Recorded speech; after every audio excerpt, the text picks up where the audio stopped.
अगर आपने शफा लेनी है, शफा का आसान सा तरीका है। शफा के लिए दो चीज़ें होना ज़रूरी हैं, एक दिल के अंदर मोहब्बत और दूसरी वफादारी। जब इंसान ये सोच के आता है हाँ मैं अल्लाह के बंदे की दहलीज पे जा रहा हूँ, अल्लाह वालों से मिलने के लिए जा रहा हूँ, तो उसके दिल के अंदर जब मोहब्बत पैदा हो जाती है तो मोहब्बत के अंदर ही शफा का राज छुपा हुआ है। बस आप अपने दिलों के अंदर मोहब्बत रखेंगे। कुछ लोग ऐसे हैं जिनका अकल अब भी काम नहीं करता। अकल काम करने की वजह क्या है?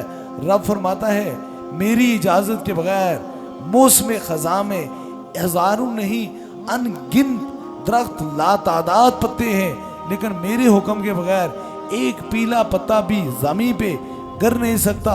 भला अकल को छानने वालों, अकल को आजमाने वालों, भला हर रोज़ हज़ारों का एक जंबे गफ़ीर आता है। लोग आते हैं, जो रब इन्हें बेचता है वही रब इन्हें शफ़ा अता फरमाता है।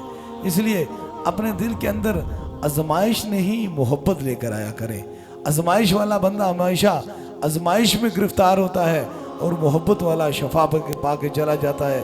अल्लाह ताला इन्हीं मोहब्बतों में, इन्हीं चाहतों में, जहाँ कहीं आलम इस्लाम में कोई मजलूम मुसलमान बीमार है, किसी जगह बेसहारा है, परेशान हाल है, अल्लाह ताला ताजदारे ख़त्म नबूवत के वसीले से इमाम पाक, इमाम आली मकाम, इमाम हुसैन पाक की कुर्बानी के वसीले से उसे शफा भी अता फरमाए और उसकी मुश्किल को आसान भी फरमाए।